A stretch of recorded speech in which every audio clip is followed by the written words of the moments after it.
So, first of all, happy Veterans Day, man. I'm a light one with y'all, man, because it's one of them days where uh, you salute to all the veterans, all the men and women that put the women in, put the uniform on, past, present, future, for all those recruits out there that have committed. Uh, Salute to you, man. This is for you. It's the Liga Privada. I'm sorry, number 9, man. So it's strong. This one got some strength to it. But now I gotta find a lighter. There we go. So Veterans Day has always been a little bit emotional for me. Even while serving, right? Because you go to these restaurants, not all the restaurants are packed and all that kind of stuff, man. But the problem that I have, bro, is since the age of 17, when I signed as a junior, when I committed and I went to MEPS and so my whole junior year and then into my senior year, I was still obligated to go to meetings and dep functions and all that stuff, man. So from the age of 17, went to basic training at 17, turned 18 right as I graduated from basic training. What was it? I turned 19. Either way, right? So from July 7th, 1999. It was supposed to be July like 3rd, 5th, but then the recruiter completely forgot that, I don't know, completely forgot that it was damn 4th of July. I'm sitting at home, waiting on them to come pick me up, bags packed. Then he called me. Oh, man, I'm sorry, man. We completely forgot that it was a 4-day weekend. We off. We'll come get you on the 7th. So the 7th, I shipped off to base training, man. 1999 from Houston, Texas, man. And it seems like yesterday. And I remember getting so much bullshit for signing. Why you going into the Army? Then on top of that, why you going into the infantry and da-da-da-da. Because, all the homies was selling dope and hooping and rapping. And I just went the opposite direction. But from 1999 to December 1st of 2020, I was clocked in. Clocked in every single day. Whether I was off or not, as an active duty soldier, you are clocked in every day, all day, 365. Right? But the government give us 1 day. Restaurants give us 1 day. Right? For that 1 day, you appreciate me and you give me a discount. Come on, man. But when you go to certain spots, school students get a school student discount. They could be failing every class. They could be a dropout, but they still got that ID and they present that ID and get a discount. I present my ID and y'all laugh at me. Oh, well, no, sorry, we have, police and first responders, but you don't have the guy that's serving the country, the nation, not the city, not the county, not the town, but I'm serving the nation every single day. Birthdays, holidays, anniversaries, births of childs, getting shot at by foreign mothers, attempted assassination, attempted blowing up suicide bombs and rockets and mortars and, oh, man. But I get 1 day. One. That's what's up, man. So I don't even go out. I don't go out because I just feel marketed. I feel like after this 24-hour period is over with, we go back into our shells and go back into our corners of the earth and we just live our lives as outstanding citizens, right? Soldier citizens, ex-soldier citizens, retired, but I don't get too wrapped up in it, man, but I appreciate it, man. So I smoke this for y'all, man. I don't underappreciate it. I overappreciate it for those that I serve with, fought with. And yeah, so, but on the flip side of that, man, let's change the momentum real quick, because I went and I looked at my studio, man. I looked at my studio. And if you looked at it, I'm going to insert a picture right about now, right? And if you looked at it, it ain't nothing. It's a sheet on a wall, man. A sheet on the wall. And so I had a client, potential client, ask me, hey, do you have a studio? I said, yeah. And I sent her a picture, and they pretty much laughed in my face, bro. They pretty much laughed in my face and said, no, that's all right. But watch the results. Check them out.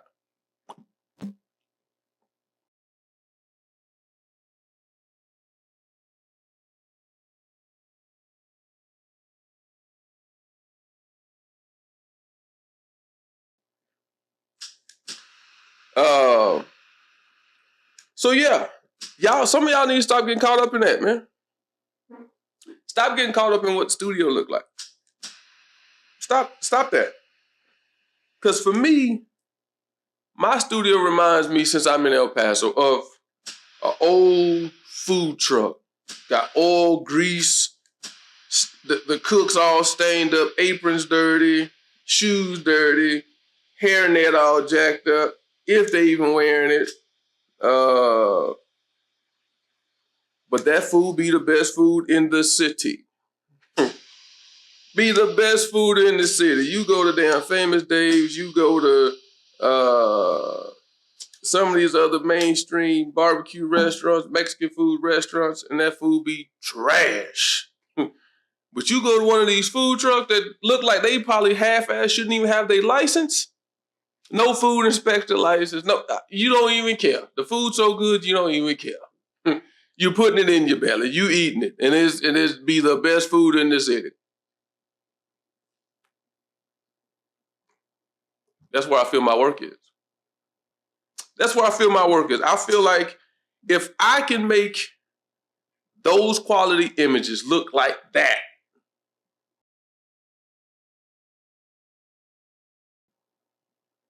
while shooting them in a room that looks like that,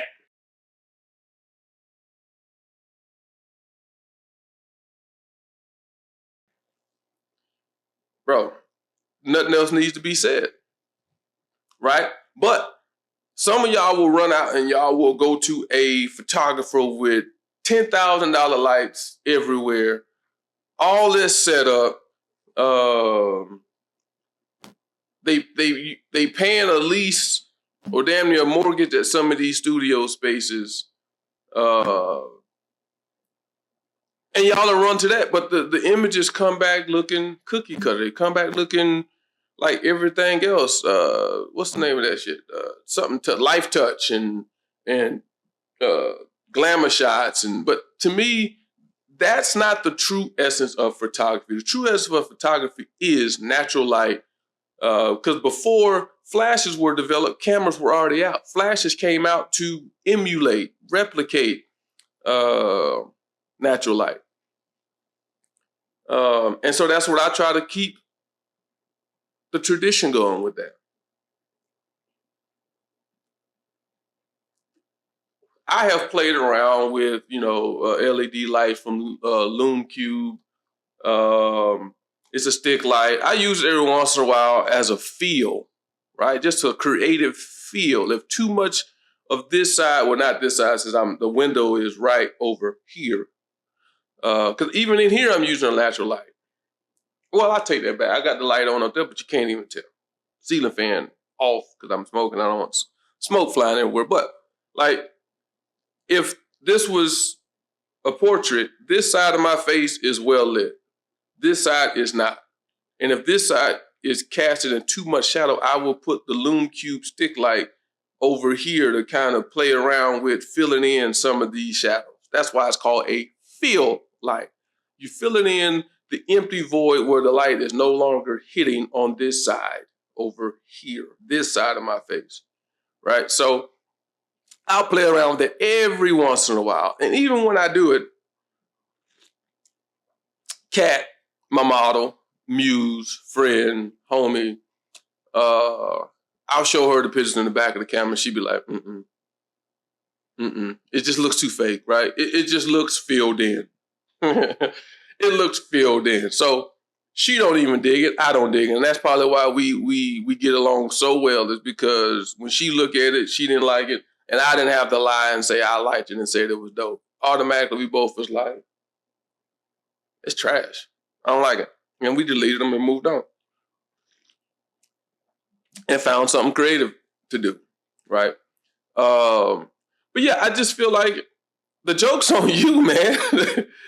But you may have laughed. You may have went and found you another photographer that got you that synthetic popular look that you were looking for. And that's fine, man. My work ain't for everybody, bro. It's not. And I think if more photographers understood that you don't have to appease to everybody, right? You don't.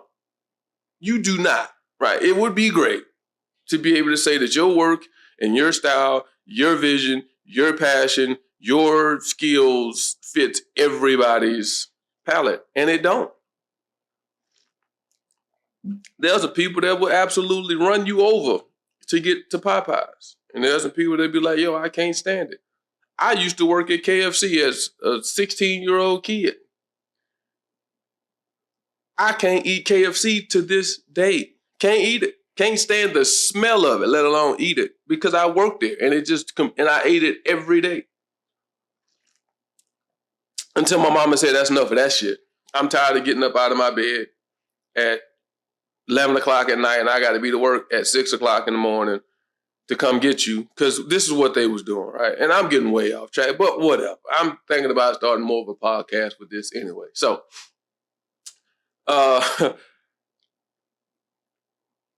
because of labor laws, they wasn't allowed to work me past certain times. I wasn't allowed to be on the clock after certain times. Let's caveat.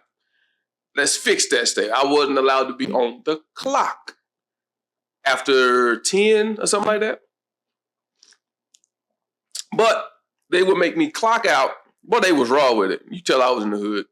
They would make me clock out and continue to work as far as clean the kitchen, prep the kitchen for the next shift in the morning or whatever the case may be, clean the fryers, put new grease in the fryers, mop, sweep, scrub, all that stuff. And I would miss that last bus getting back to the crib. I hated making that phone call. I hated it. I hated it. I had to do it 2 or 3 times a week because I would miss that last 11:15 bus heading back to the crib. And it was a straight shot, so I didn't have to transfer and all that stuff to get to the crib. It was a straight shot. It dropped me off a block from the house, but I would miss that bus, and I had to call my mama.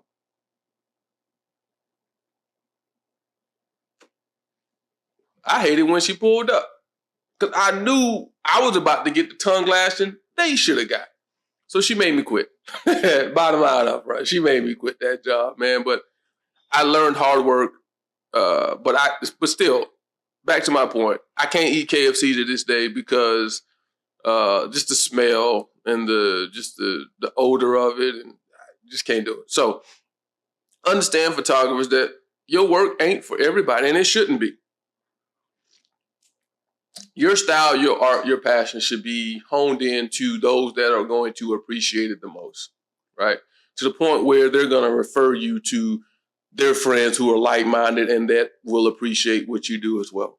But yeah, man, so when that client kind of giggled and said, oh, I'm good, the joke was on you, man. Because I was able to produce this.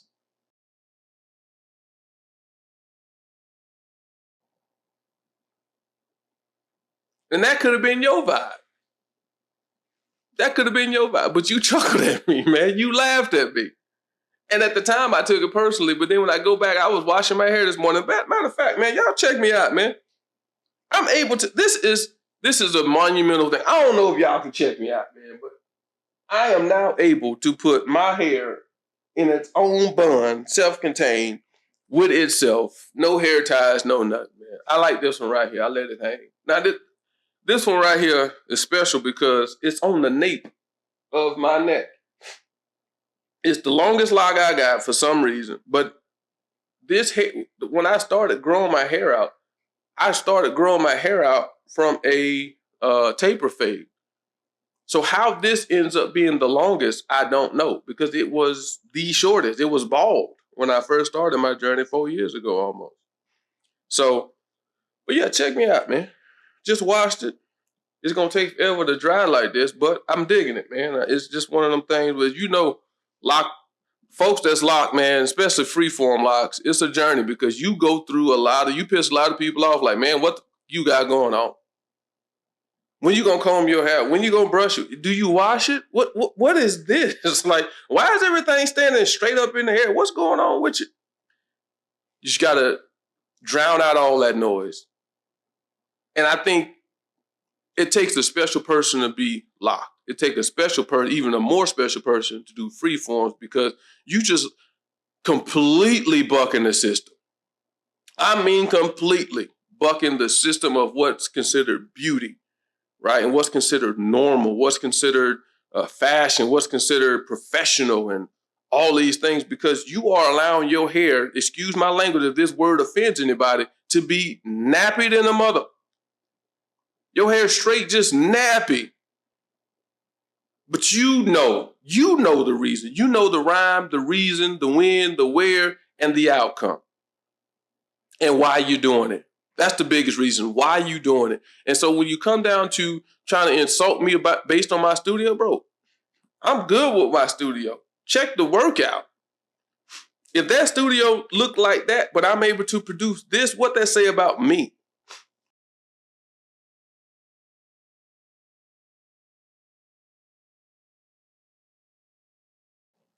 What they say about what's going on in here. That's what you should be more concerned with. What's going on in here? How is he able to produce that with little, like nothing? Like how? Vibe. I'm dope. The vision. All that. All that. I've been an artist my whole life. That camera is just an extension of all this. Don't get it twisted. I've been doing it for a while. Artistry, I should say. As a matter of fact, let's look up the definition of the word studio, right? What is a studio in its rawest form? Rawest form.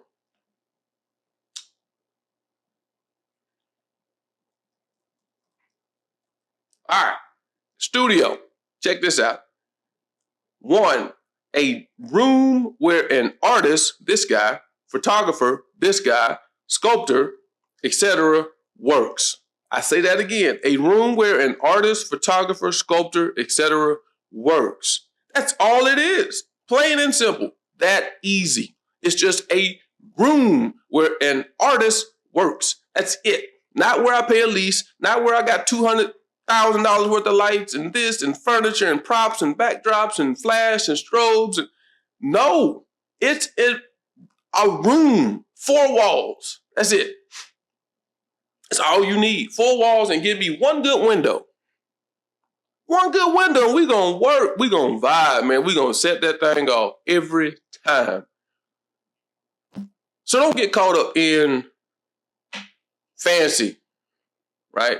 Fancy could be a mask for some other shit. Fancy could be a mask. Fancy is like makeup, right? It's hiding, it's concealing. It's an illusion, right? What's under all that? Is the output dope? If the output is dope, man, kudos to whoever. You know what I'm saying? But I'm just talking about the clients. Don't be drawn in and lured in by fancy, because fancy could get you in trouble. Fancy could cost you a lot of money and you get very bullshit results. Yeah. Keep running after fancy. What was the name of that show with Jamie Foxx and old boy? Well, old girl's name was Fancy. They worked in that hotel with Jamie Foxx's uncle and aunt. Somebody dropped the name of that show in the comments, man. It was Jamie Foxx, that tall, Braxton was his name, tall, dark-skinned, fine-ass female that was on there, and they was both chasing after. I think her name was Fancy. But yeah, man. So on this day when I woke up washing my hair, I just remember that client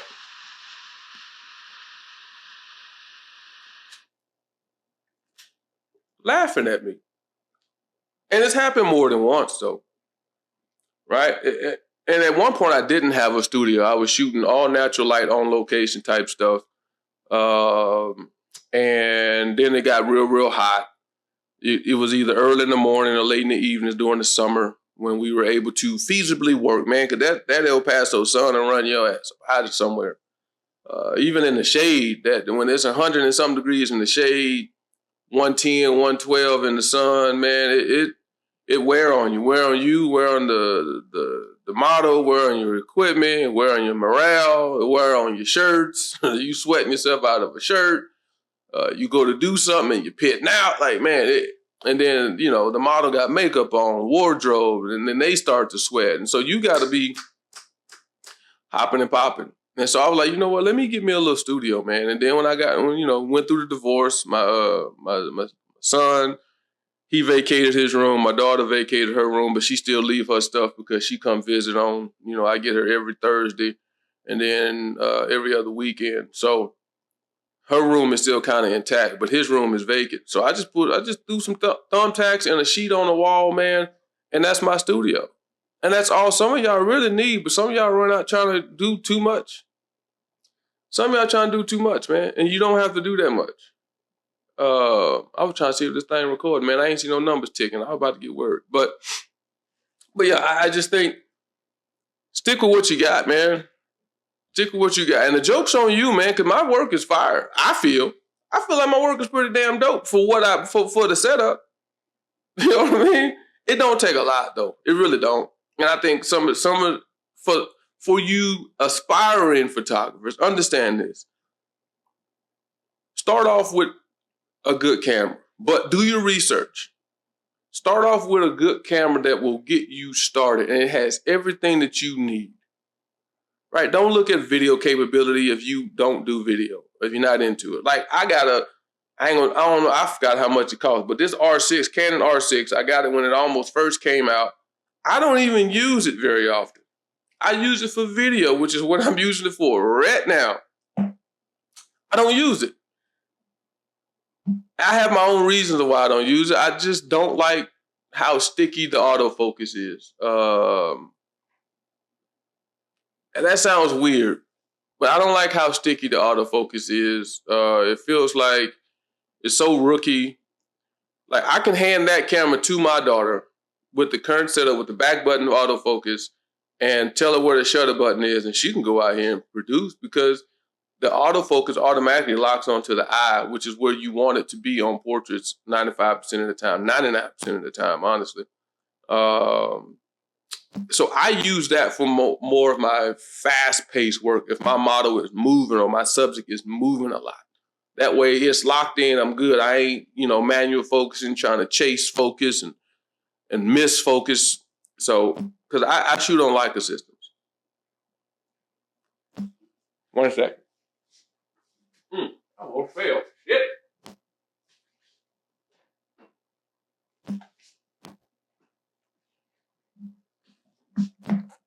I actually don't like it. I'm dare I say it, like a fanboy.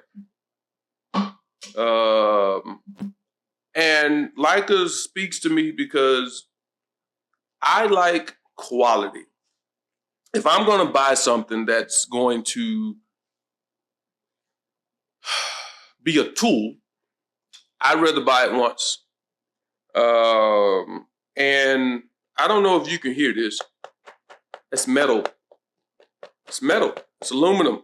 It's not bending. It's not breaking. It ain't nothing. right? You go grab a Nikon, Canon, Sony. You tap it, it's gonna sound. That's that. This even the lens cap is metal, right? And this is the Q2 monochrome, fixed 28 Summilux. They almost say because of the price of the lens, you're paying for the lens and getting the body for free. This is my baby. This is if I was to have an everyday carry camera. It's autofocus.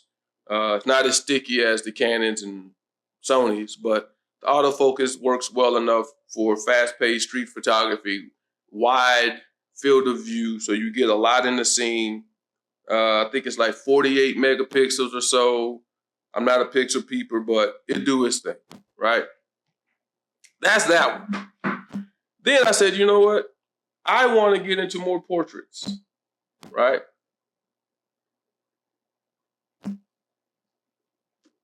I want to get into more portraits. I want to get into portraits, but I don't want the distortion of a 28. This is what I went out and got, right? Like an M11, stock version. And when I picked up the M11, I was very impressed. Very, very impressed with the image quality, the build quality. Once again, it has leatherette on the outside, and then it's a brass body. I don't know if you can hear that, but that's brass. If you've ever hit yourself in the knee, shin, that joker, you moving around too much, and you got it around your neck, and that joker hit you in the sternum, it's gonna wake you up. Most definitely, it's gonna wake you up. But when I was shooting with it, I love the color science of it. I love the image quality, but I did not, because I always convert. I'm a black and white shooter. 95% of the time, I shoot black and white.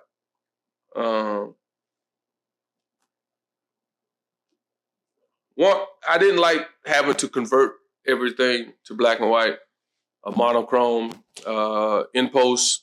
That was a little tedious, even though it's just one click, but then I go in and I desaturate all the colors to pull all the colors out of the image. But it always seemed like color was left in the image. And I don't know, maybe just my eye. But then I went out and I got M11 monochrome. This is my baby. My baby, my baby.